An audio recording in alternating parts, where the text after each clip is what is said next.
Now let's look at some concepts that are important for managing the MRP process. One of the things that is very important in MRP is what is called system nervousness. I mentioned system nervousness earlier. That refers to the MRP plan getting significantly changed when you go from one week to the next week to the next week. So if the plan that has been sent out for future weeks keep changing all the time, then the people at the shop floor level will lose confidence on the plan and nobody will pay any attention to those plans. And why do those numbers change? And the numbers change because if you make even small changes at the top level, like in the master production schedule level, even if you shift just a few quantities, and when those computations are done down the bill of materials level after level after level, and those small changes will have an effect of snowballing into larger and larger changes. This change that happens at the lower level is called system nervousness, and we need to try to make sure that the system nervousness is kept to a very minimum. And you do that through time fencing. We again talked about freezing the master production schedule for a few weeks at the beginning. So if you have a master production schedule that is 15 weeks long, you may say the first 4 weeks is frozen. You cannot make any changes to first 4 weeks. And that gives a certain level of predictability to the plan, and that goes a long way in gaining confidence in the production plan. Now, pegging is a very important concept. If there is any problem, all the mitigation efforts, you would still end up with some unforeseen circumstances developing. Suppose if a low level component is getting delayed.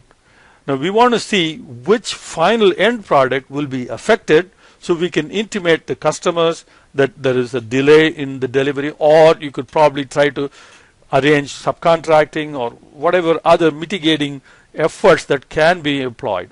So this process of starting from a lower level component item and working your way up through the bill of materials and connecting with the final end product that will be affected by these delays, this process is called pegging. It links each item to its ultimate parent, allowing an analysis of any changes that are taking place. Now there are limitations to MRP. As you see, MRP does not do detailed scheduling. It only tells us how many units are needed and when they are needed. So that's it. So after that you have to, so MRP output is not the end of planning. So that is, in some sense, it is the beginning of the activities. It gives you what needs to be done, and then you have to after that take that and schedule the products and follow up and make it happen. It works best in product focused and repetitive environments, and the lead times must be fixed and known.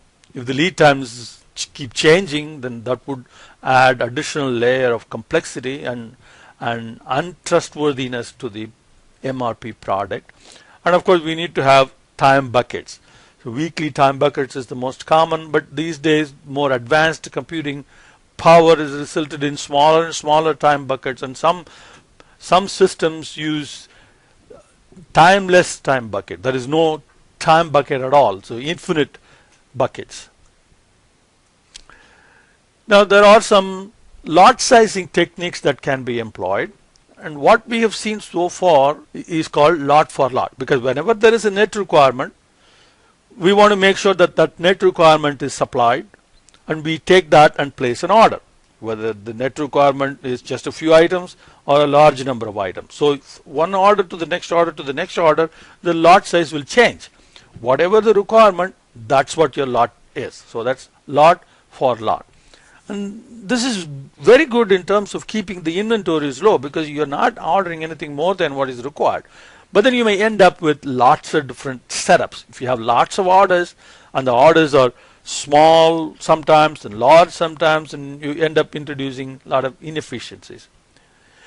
So there is probably a reason to combine orders. Whenever there is a net requirement, you order more than what is actually needed at that very moment.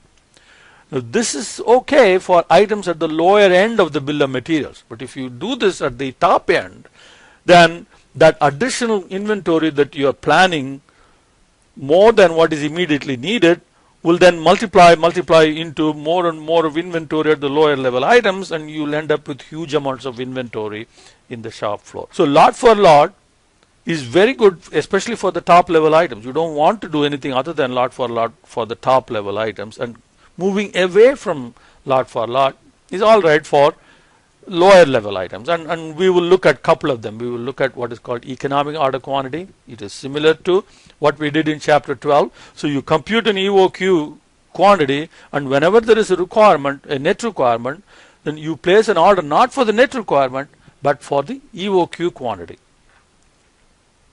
And then there is a modification of the EOQ called POQ, periodic order quantity, and that is you take the EOQ and figure out how many weeks would that EOQ satisfy. Make it whole number of weeks. You round it up or down. Then whenever there is a requirement, then you figure out, suppose if the POQ, when you figure out the EOQ, how many weeks the EOQ will last, suppose if that is 4 weeks, then whenever there is a requirement, you add up 4 weeks worth of requirements and place that as an order. And this approach keeps the inventories low compared to EOQ. So many times POQ is preferable to EOQ. And there are some mathematical techniques. We will not go into those dynamic programming approaches. So we are not going to discuss any of that. So here is the lot for lot example.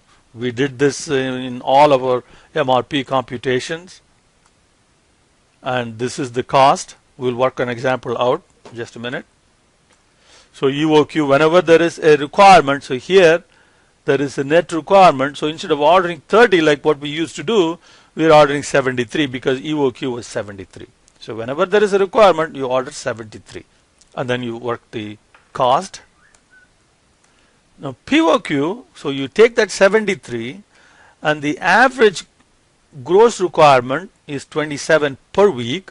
So you divide that 27 into 73, that approximates to 3 weeks. So whenever there is a requirement, like here there is a net requirement, so you go back and add 3 weeks worth of gross requirement, so 70. So 70 is what you will order instead of 30. So again, when a net requirement occurs, go back up and add 3 weeks and order out of that. So that's POQ. And once again, compute the cost, setup cost and holding cost. Now we can compare those three costs. So this is lot for lot, this is EOQ, and this is POQ. See, POQ, usually POQ gives you very good answer, and the dynamic programming approach gives you a cost of 455. But again, we are not going to go into the dynamic programming approach.